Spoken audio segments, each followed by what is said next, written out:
Welcome to the Elevator Entrepreneur Podcast. I'm your host, Sean Madden. I've been an amazing 35 years in the elevator industry, and now I'm ready to pay my knowledge forward. Let's dive right in. Welcome to the Elevator Entrepreneur Podcast. I'm very excited here to have a great conversation with Mr. Shae Sealey. He's with LiftKeeper. Shae, why don't you take us through the story, how you got into the elevator industry all the way up to today? Absolutely. Well, I've watched the podcast a bit. Everybody's got interesting paths into the industry for sure. I was not a mechanic previously. Let's see. I don't have family in the industry. I kind of just stumbled into this. I needed a job after college. Nice. And so at the time, Schindler was posting about a rotational program, project manager development program. And for the record, I did terribly in school. Terrible Me grades. too. Yeah. And so luckily, I did terribly in school, but I was part of this extracurricular club building a solar powered racing boat. At the time, Schindler was sponsoring the solar plane that flew around the globe. They were Nice. one of the leading sponsors. Actually, their logo was on the door. And Wow. in my interview, the interviewer had the co-branded Schindler and I forget the name of the plane, but the solar. And so I really hit it off with the interview. We Nice. didn't talk much about grades at all. Kind of talked about that, and so studied mechanical engineering, entered that program, um, and got really good exposure. Spent my entire career on the contractor side, working various roles in project management. Started off as an assistant, worked my way up to actually running a portfolio in New York City, construction projects, pretty major projects. And so, how did I get to LiftKeeper? Well, the end of 2022, I quit my job with one of the OEMs. And I guess better yet, throughout my project management experience, there was a gap. You'll be surprised to know, or actually, many of viewers probably not surprised to know, that the OEMs run large projects, manage large projects off of Excel. Yeah. Um, and so there's a definite gap there. And I saw that gap, set out to solve that issue on my own. Yeah. Didn't get far, But but you tried. yeah, tried and was able to catch the attention of our owner here at LiftKeeper. And now I feel like I have my dream job. I've got a whole development team working at bringing these features to life Awesome. and get to just have involvement in various aspects of the business.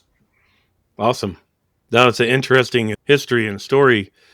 I just had another podcast recently and talked to somebody that didn't come from the industry and literally just went down and knocked on the door and was able to have an opportunity to get in like the 80s, which is very unheard of back then. So everybody's story always intrigues me and how they got in the industry, their story of how they got where they are today. And they're never the same. And it's cool to know. I knew you had a lot of background in project management and project experience, but it's cool to know that you had that experience with the majors in New York City, because that lends to so much that it's going to help you in your current job and what you're trying to accomplish there. So thanks for offering that. That's awesome. This is really about entrepreneurs and specifically the elevator industry, trying to give them different insights and different understandings about challenges they might be facing. What do you see out there that the industry's facing, or that elevator entrepreneurs or independents are facing, that are big challenges in their businesses today? Yes. So just being at LiftKeeper, I have the privilege of working with a couple hundred elevator businesses globally. We only work with elevator businesses. And so I get to see small companies just getting started, big companies, the private equity backed companies. And so I get to see these companies at all scales. And I think across the board, maybe I'm biased because I'm in the technology space, but we're in the age of data. Yeah, you hear Yep. all the buzzwords now: AI, data, dashboards, etc. And well, it's a buzzword because everybody's struggling with a good approach to handling all of their data. Well, data integrity, first of all, but then handling that data and organizing it into actionable items. Yeah. Taking a report and this is a number. What do I do with it to drive growth of my business or reduce my costs? Right. Like income statements, I guess. And that's one of the challenges is it's a lagging indicator. And so when you get your income statement, you can see the results of what happened, but it's too late to change anything. It's already happened.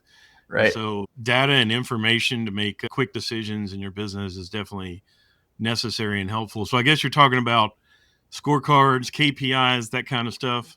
Yeah. Yeah, absolutely. I think scorecards is a good summary of what I'm talking about here because it's nice having a detailed report, but I think having a scorecard that is just a very simplified number, a very simplified and concise report, essentially, is a good way to look at several aspects of your business. And Hmm. again, what am I doing today?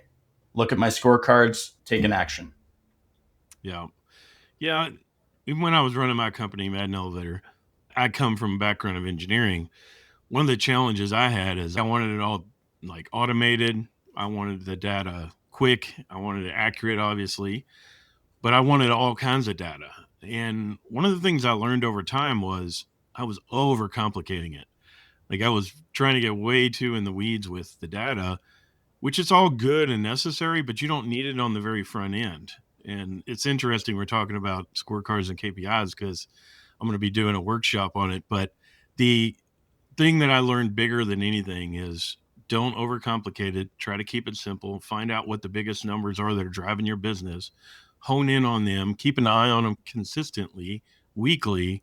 And then when you see it falling off track, then you dive into the further details and try to better understand what's going Right. on and have the conversations. And so I think that's one of the things, at least for me as an elevator entrepreneur or independence or any small business, sometimes you get overwhelmed by where do I even start with the numbers and what is the most important numbers to look at. So I'm sure you deal with that a lot when you're implementing systems into elevator businesses. What is a number one KPI or a number one area or scorecard that you think is the biggest challenge for owners? The biggest challenge. So I think that's a tough question. And I think it differs per company. I Hmm. think you need to define that scorecard per company. And I guess depending on how big it is, if it's a bigger company, they probably got a lot of financial metrics. If it's a smaller independent company, they may not have any metrics. And so, one of the things that I always harped on in my company, as well as even coaching other elevator companies, is just start with something basic. For example, if you're a service company, how many maintenances do you have to get done in a month? And how many did you get done last week? Is that simple, right? And so I got 100 to do, and we did 25, and there's 4 weeks. So, first week, we're on track. Second week, we did 10. Oh, there's no way we're going to get that done. And so those are like the little pieces that can really help add up to what is going on in my business, keeping a pulse on it and trying to figure out where to spend your energy into solving problems. So I'm sure you see a lot of that in your data and your books and the stuff that you can get all this information extrapolated from those books. yeah, yeah, absolutely. Maintenance completion is definitely one of them that is across the board. That's small companies, big companies alike. You want to know what percentage am I completing my maintenance? And we were talking about this earlier, kind of getting a bit more granular from there and starting to look at estimated hours per visit Mhm. versus what you're actually spending. Because again, that is a KPI that you can look at the variance there and you can start to ask questions that will drive your business. Why am I under in Yeah. this route or this time of year, this Yeah. office versus another office geographically, So for that's sure. like labor utilization, maybe by route, by technician, or even overall big picture labor utilization in the service department, but then breaking it down, like you said, more granular, where what techs are using their labor in a certain amount of time on maintenance versus callbacks, either non billable or billable or repairs, or maybe they're getting pulled to do mods. A lot of times that stuff happens in small businesses. You're going wherever the fire is, right? But without keeping an eye and a pulse on that, your maintenance customers can suffer if they start falling off track for a long period of time. Absolutely. And that kind of just brings up another one. It's the same idea. Once we've determined a baseline KPI here, there are different directions you can take it. And I think another good one here that I see across the board is tracking, and it's called various things, but tracking trouble elevators and specifically trouble call frequency, because that's going to impact that estimate versus actual hours. And it's going to be something that maybe you need to adjust prices. You need to make a decision based on those numbers. Yeah, that's a good one too. One of the things that we tracked, we call them repeat calls. So I'm sure you can call it a variety of different things. So repeat calls in our company, Madden Elevator, was 2 calls in a week on the same elevator or 3 calls in a month. Now, there's an argument that they're billable calls. It shouldn't be a call. It shouldn't be tainted against the department. But the reality is, from the customer standpoint, it's still a repeat call. So, from a customer service standpoint, that means that customer needs a little extra PR, a little extra conversation, right? Conversely, from the sales perspective, you had a couple of calls in a week or 3 calls in a month. Is there a problem with something that needs an upgrade? And you now have Right. repair opportunity, right? If you're not Right. billing it and you're covering it, you still have potential upgrades you can sell. So you can use it for a sales opportunity.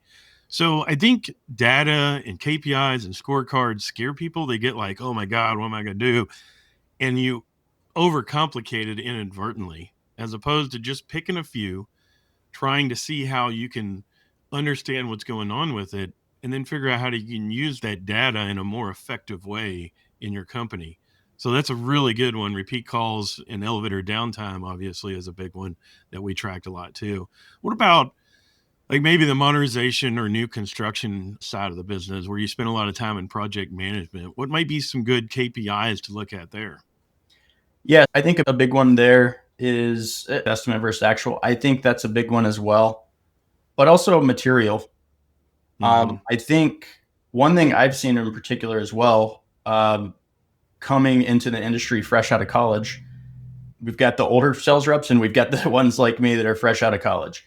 What I've learned, probably oversimplifying this, but older people, they've done everything. They can draw on this experience. And then the younger people are good at navigating the different software. And I think combining that expertise ended up being a good thing in my past life. But on that topic of estimate versus actual, looking at a material budget estimate versus actual is something that can help a younger project manager sales rep, because you budgeted this for X material, you spent this, that's $2,000 over budget.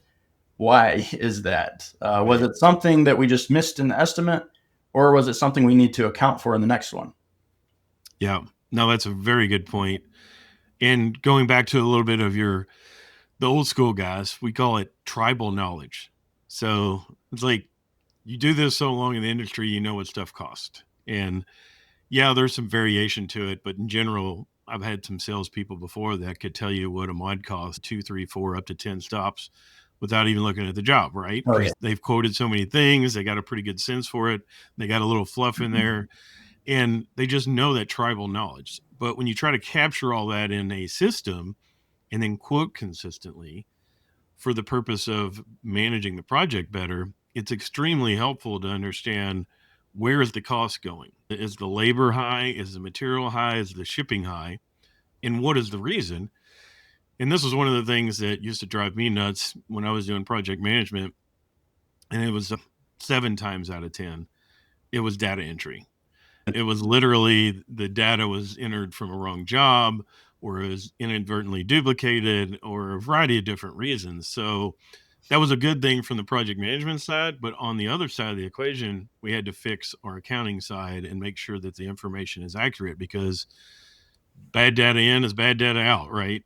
Cleaning that up, understanding where you really are from the job standpoint, from the project labor and material is very important. And the material side, like you said, if companies are allocating things really effectively, then oftentimes there's like a bunch of Home Depot and Low charges.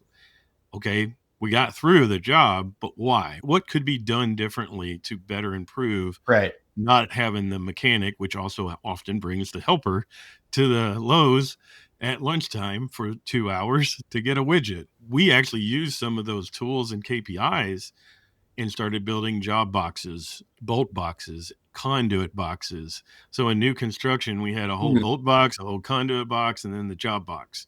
And it cut down the trips by like 85%. So KPIs, whatever you call them, metrics, measurables, sometimes KPIs has a bad connotation to it, but whatever you want to call them, that data can really help you tremendously in those areas. Is there any other challenges you've seen there with the data and the KPIs and scorecards and measurables that come to mind? With data in particular, I do work with our new customers, prospective customers, and onboarding them. And with that, I see various sources of data. Companies that are using paper to manage their business, which that's great for Today? starting out. That's Yeah, yeah, amazing. That's yeah. amazing that Oh, and people use actually, paper you'd today. be surprised at how large some of them actually are.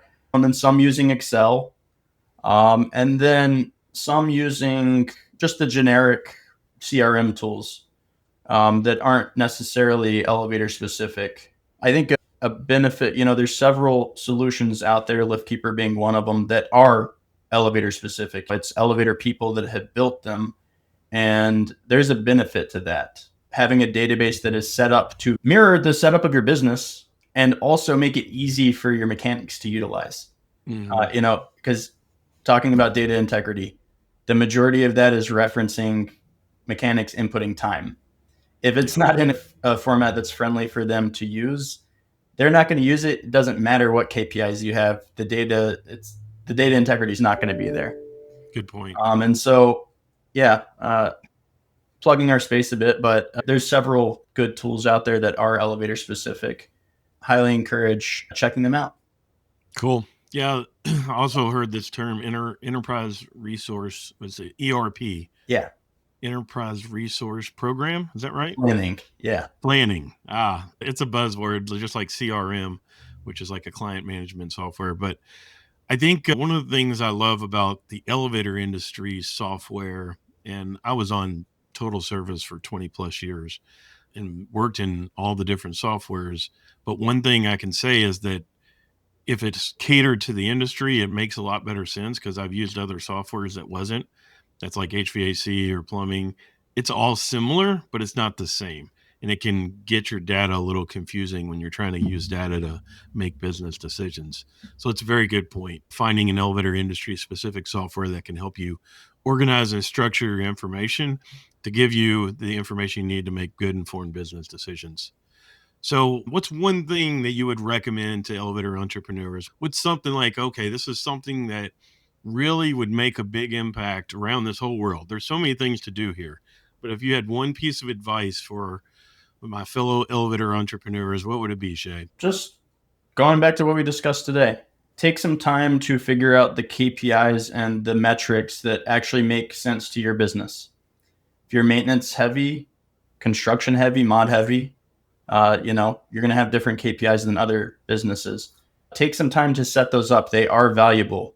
Take some time to ensure data integrity. We talked about a few ways of getting there. And also, one thing across the board, communicating with other entrepreneurs, other business owners. We have KPIs in our platform through a dashboard, but we've learned so much from various businesses about just things you wouldn't think of that actually do drive the growth of the business. So just sharing some of that knowledge, maybe taking a bit, it has also been helpful for us and definitely for our users. Awesome. Well, thank you very much, Shae. That's a really good point. And I'll just add one piece to that. One of the companies I've worked with in the past was in an area where they were very successful and they really didn't have to push repair sales. Repair sales to them was something broke. They quoted it to the customer had to fix it. And they were able to have repairs of a significant portion of their portfolio. I think it was like 40 something percent. So that's not always the case. And every KPI scorecard for every business is different. So that business and that particular day really has to understand what's going on in their business in that quarter, that year, in their area, because it changes too. And so continually refining those scorecards and making them work for you, I think is very important. And one challenge I had, and I thought hey, I'll build this scorecard and I'll build all these metrics and then I don't have to worry about it. I just wipe my hands of it and the company will run and it'll tell me when something needs to be done. Well, that doesn't work that way. And so for me, it was very important to weekly keep a pulse on those numbers, the most important numbers. I tell people 5 to 15 and just make sure that they're on track. And then when they're falling off track a little bit, and I relate it to elevators, like you're riding the elevator and it's starting to vibrate. Something's going on. It's a roller going bad, or you may have a brush on the generator going bad, or something. It's time to start diving into it. Relating it to a car is the rumple strips on the side of a car, on the side of the road. You're driving your car and it's like, oh, I got to correct to get back on course. So that's what I love about KPIs and scorecards. And when people set up a consistent system to look at them and make sure that they understand what they mean, the information is accurate, having a good ERP, even if you have a spreadsheet, making sure the information is as accurate as it can be so that you can start diving into the challenges, because you can't fix everything overnight, but you can take those biggest things and start diving into them and try to understand what they are. And in general, I think people come to work and they want to do a good job. They're not coming to work to try to screw off and screw up. But you have to weigh, like, where am I going to spend my time as a leader, as an owner, as a manager? Where's the most value for my time? And you go find those pieces that you can tweak those knobs and make improvements that's really going to drive to the bottom line. So I appreciate those insights, Shae, and I really do appreciate your time. You got a lot of industry knowledge and obviously a lot of project management knowledge, and appreciate you being here on the show. And thanks for everything you do for our industry. Yeah, Sean, thanks for having me. Watched every episode pretty much, so it's cool to be on here. I have one question for you, actually. So talking about KPIs, you mentioned you have some sort of workshop coming up. I'm not an elevator business per se, but it would definitely be beneficial to watch. How do I subscribe? Sure. So there's a workshop coming up. I'm really focused on the elevator industry, and essentially it's going to be 1 hour. I'm going to give them tools, spreadsheets, and some tools to build out their own KPIs in a simplistic format so that they understand how they can drive their business forward. Thanks for the plug, Shae. Yeah. All right. You have a great day, buddy, and we'll talk to you soon. Be safe. All right. Thanks, Sean. Talk soon. Bye-bye.